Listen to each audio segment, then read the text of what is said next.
Hello everyone, welcome to The Classroom, a series where I interview influential student leaders and faculty members on campus. Today I have with me the men's basketball team. If you guys want to introduce yourself and tell us a little bit about you. My name is Jordan Tracy Smith. I'm from Maryland. I'm a business major and I'm a sophomore. Hello, my name is Rich Santos. I'm from Washington Township and I'm a finance major.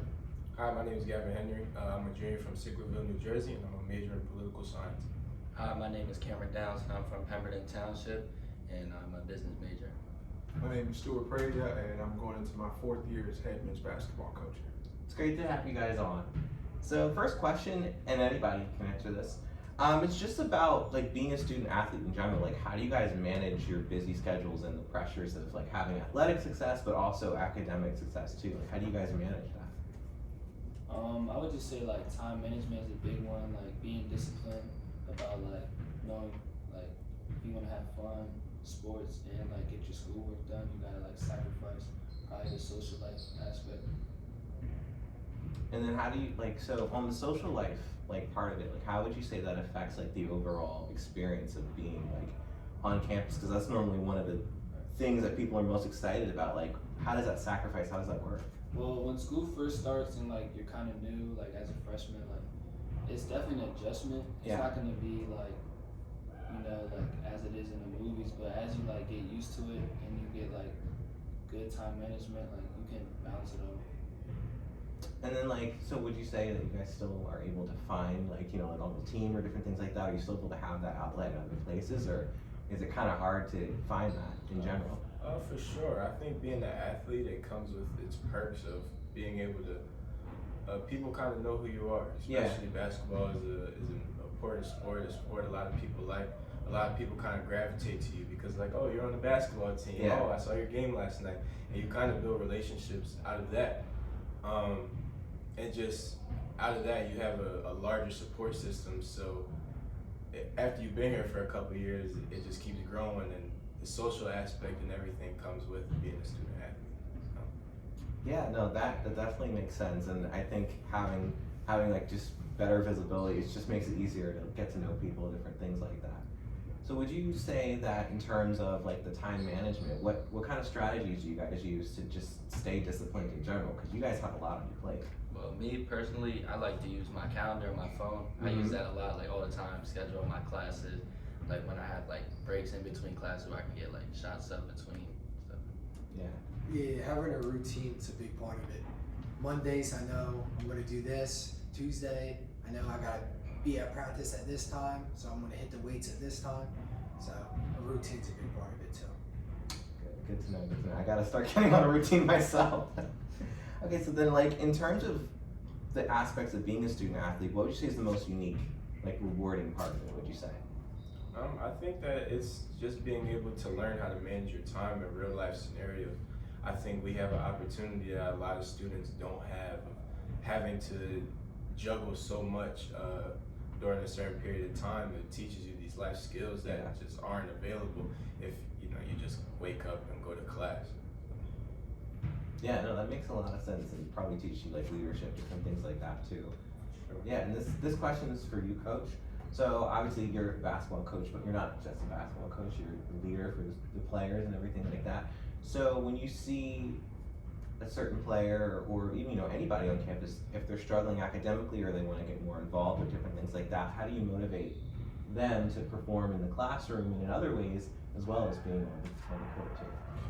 I wouldn't say I motivate them necessarily, but I definitely hold them accountable. Okay, Because these young men, like, they make a choice to be student athletes, to be a part of our program. So, they've done that. I didn't make them do that. So it's not about necessarily motivating them. Like, they should be motivated for the opportunity they have.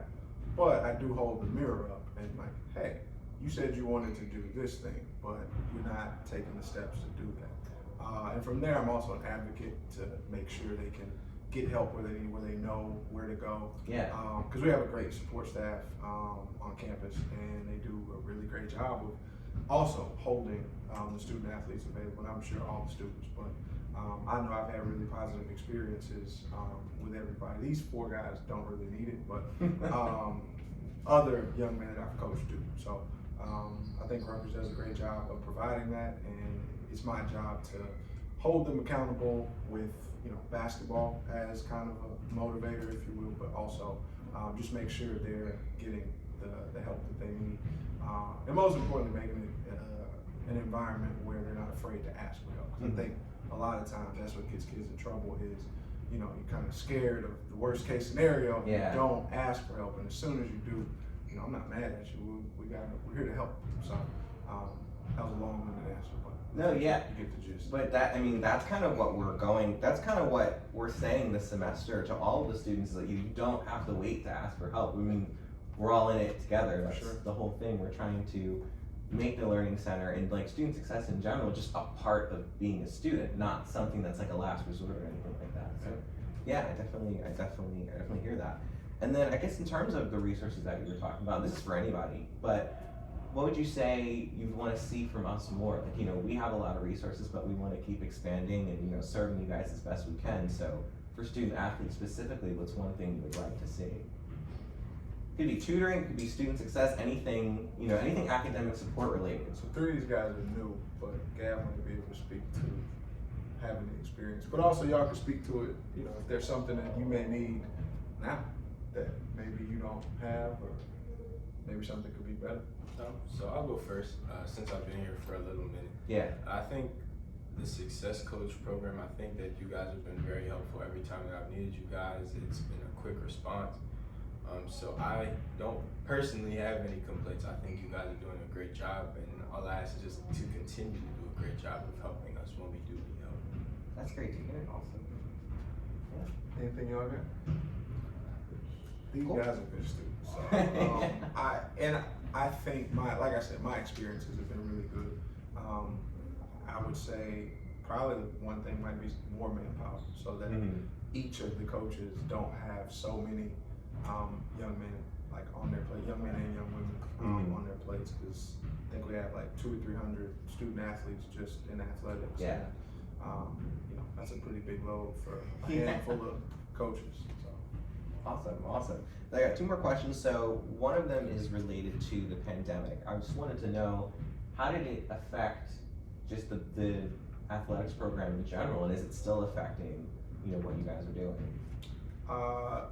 For me, I got here in August of 19, and things were kind of crazy. And my plan was to kind of get to the spring and figure it out from there. Yeah. And obviously, world shuts down in the spring, and so it was tough. It was very tough just to start to build any sort of stability. That's really what we were trying to do. And I know it was hard for the students, because to go from just a normal setting to a virtual setting to having a season to not knowing if you have a season. Yeah. And, it was just a not knowing. Even with the testing, we would show up, we would test, and then you gotta wait, because if somebody tested positive, we may not have this game Yeah, we're testing for. So it was a lot. I think things are just starting to get back to kind of normal. That's good to hear. Yeah, I think they're just getting there, but I mean, you guys could probably speak to it from a student and a student athlete perspective. I could say, because I was here, Yeah. I think that it was a blessing and a curse at the same time. And I say that because it was a time that taught a lot of people a lot of lessons. So for me personally, coming in as a freshman, like Coach said, we weren't sure if we were going to have a season. And luckily, we were able to play with 9 games, and we got the year back, eligibility-wise. So it was a great, put your feet in the water. Yeah. It was tough just not knowing if you're gonna be able to practice tomorrow, or if you're gonna have a game on Saturday. I can't imagine. That's stressful. It's stressful, and on top of that, I live in Sicklerville, so I don't live that far. I live 35 minutes, Yeah. but I was working almost full time, so I'm working 3-4 days a week as a pizza delivery driver, coming to practice, doing all that stuff. So that's why I say it was a blessing, because I was able to learn these skills of being stressed and being able to perform. And I kind of just take it with a grain of salt and say it's all for a reason. Yeah, that's a good perspective. All of these guys probably have a great perspective, because they were in Cam was in high school, Gab was here, Rich was at Cumberland, I was in high school. and you were still in high school too, but you were transitioning To into college, so you had to make a college choice in a pandemic, basically, right? Basically. Yeah. So I'm sure you guys' perspectives because they're all unique. Well, my perspective was kind of like how Gavin said, it was unpredictable because like you never know like what's next, especially since like the world shut down and like since I was entering my senior year, that's when you're supposed to make a college decision, and then by the time that happened, it's like, you know, people got their eligibility back, so like some schools weren't recruiting, or they're like, you know, money wise too, that ruined a lot of colleges. So it's like before life was like, you know, stopped, you know, like it was kind of hard, like knowing like where if I'm even gonna be able to play in college. Yeah. So, Yeah, and then COVID impacted that year, and then it impacted last year a lot too. Because if a team tested positive, well, now we got to reschedule the game. So now you have 3 straight away games on Tuesday, Wednesday, Thursday, and you're going to class, and you're not getting home till midnight. 3 straight days could be a lot, but it goes back to that time management thing. It really made you manage your time right.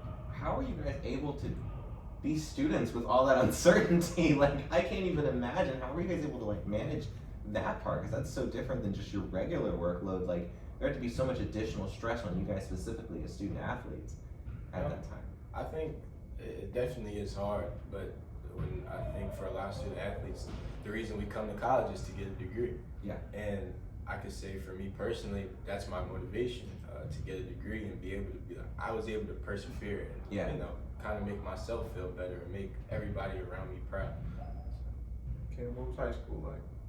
Well, high school, so our senior year, like COVID, like really like messed us up in the beginning. Like in the beginning, I think like we started 2-0, then we had a bunch of like guys catch COVID like during like our second game, so like that really affected like our team because it was like all starters that we lost. It was just like me and somebody else. We lost like 5-6 games in a row. Yeah. And it was really rough, like really bad. But then we like once they got back, it was all better. Well, at least you guys made it through. That's good to hear. We're on the other side of it. Yeah, everybody is, right? Yeah. At least so far, you know, not So far, on. so good. Yeah. And so then last question is for any incoming freshmen who are interested in wanting to be student athletes getting involved, like what advice would you give to them for that process? The biggest advice would be before you even thinking about whatever sport you play, before you touching the field or the court, just focus on academics, time management, because like none of that's gonna come if your grades are bad, and that's just the biggest advice. Staying focused on what's really important. Don't be afraid to reach out. Like, reach out to the track coach if you want to go run. You know. Yeah. Like, if you don't reach out, you're not gonna have a shot. So, reaching out at least gives you a chance. That's good, yeah. I would say don't be afraid to be uncomfortable. The transition of going from high school to college is a big deal, and it's not something that a lot of people are ready for. But make sure that you find wherever that be, whether that be Rutgers, find people that are going to care for you and be able to make you into the best person that you can be. And I think that Rutgers is one of the best places for a lot of people to come and better themselves because of the culture that we're building.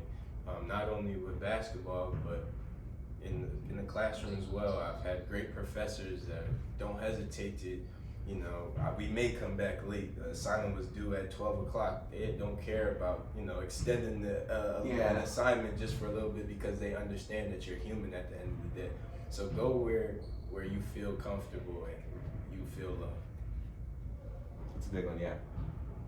Yeah, and then also, I guess the thing, like, before you want to become a student athlete, you definitely have to be, like, prepared, both mentally, physically, whatever sport you're playing, mentally, because, I haven't experienced it yet, but I know we have, like, away games, like, up north, south, wherever, far, like, you're probably not going to get back to the school till, like, 12, like, midnight, and, like, you probably got, like, 8 a.m. exam the next day, like, you just got to be prepared, so.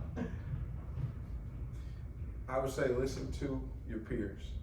your coaches, because we've been through it before. We've done it. We're just older. You know, we're not that much wiser. We've already done it. So we try to impart that knowledge into these guys, and you know, I'm really fortunate to have young men that, you know, have been able to make the transition and continue to, you know, keep growing. So yeah, just listen to the people who've done it before. Awesome. Yeah, that's great. That's great stuff. I had such a great time interviewing you guys. Thank you so much for coming on. Yeah, no problem. Yeah, and that's all that we've got this time, and we'll see you next time. Thanks for watching.